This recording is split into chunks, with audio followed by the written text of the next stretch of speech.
Party অফিসে আমি ভিতরেই ছিলাম, একটা মাত্র লেডি আর সব বয়োজ্যেষ্ঠরা ছিল। তো ওখানে কথাই হচ্ছিল যে এখানে অনুপ্রবেশকারী ঢুকে গেছে, আওয়ামী লীগ অফিসে এইভাবে অবস্থান করা ঠিক না। আমরা ওই কথা বলে উঠব, আমরা যার যার মতো চলে যাব। হঠাৎ করে অকস্মাৎ একটা ঢিল, মানে ঢিলের যে স্রোত, মানে সেকেন্ডে হাজারো ঢিল পড়ছে। এবং আমি জানালা দিয়ে দেখছিলাম যে এরা কোনো ছাত্র না, এদের ছাত্রর কোনো কস্টিউম নাই, ছাত্রর কোনো বেশ নাই, এরা আসলে ছাত্র নয়, এরা ছাত্র আন্দোলনকে পুঁজি করে এরা ভেতরে ঢুকে, অনুপ্রবেশকারীরা ভেতরে ঢুকে এই নারকীয় ঘটনা ঘটিয়েছে। এটা যার প্রত্যক্ষদর্শী আমি। প্রায় 30 থেকে 40 মিনিট আমাদের উপর আক্রমণ। এই মুহূর্তে কেউ আমাদের সহযোগিতার জন্য পাশে এসে দাঁড়ায়নি। আপনারা ইতিমধ্যে জানবেন, কিছু লোক ওখানে উস্কানিমূলক বক্তব্য দেওয়ার পরে গাইবান্ধা আওয়ামী লীগ পার্টি অফিসে হামলা হয়েছে।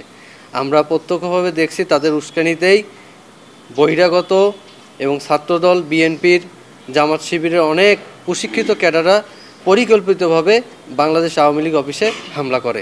এমন আক্রমণ করে যে রেল লাইনের শিল পুরো 1 ঘন্টা ধরে শিলের বৃষ্টি এরকম আক্রমণ করে। এবং আমাদের ওখানে যে নেতৃবৃন্দু, জুনিয়র সিনিয়র নেতৃবৃন্দুর যে গাড়িগুলো ছিল, গাড়িগুলো পুড়িয়ে দেওয়া হয় এবং ওখানে স্পষ্ট বলা হয় যে পুড়িয়ে দে। এটি আমি মনে করি একটি পরিকল্পিত আক্রমণ।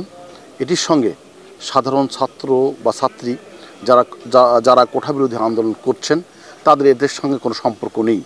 আমি মনে করি এটা সম্পূর্ণভাবে এটা জামাত, শিবির এবং বিএনপি এরা পরিকল্পিতভাবে এই আক্রমণটি করে গাইবান্ধা শহরে একটা তাণ্ডব লীলা তারা চালিয়েছে।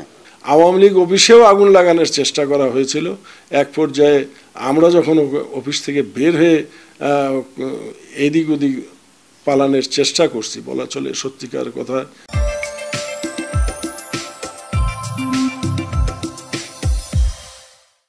যে আমরা নিজেদেরকে রক্ষা করার জন্য ওখান থেকে সরে যাওয়ার জন্য যে চেষ্টাটা, সেই মুহূর্তে হয়তো আওয়ামী লীগ অফিসে আগুনটা লাগানো হয় নাই, কিন্তু আগুন মোহ সম্ভাবনা ছিল। আমরা যদি ওই অফিসের ভিতর থাকতাম তাহলে আমাদেরকে আগুনেই পুড়ে মারা হতো।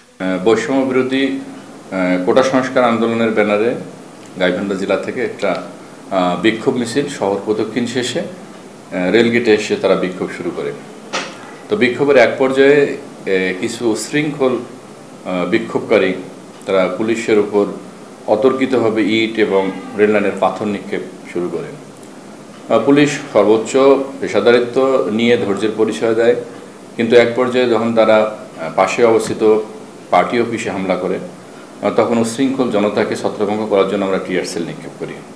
টিয়ার সেল নিক্ষেপ করার পর উশৃঙ্খল ছত্রভঙ্গ হয়ে গেলে আমরা পুরো পরিবেশ নিয়ন্ত্রণে নিয়ে আসি।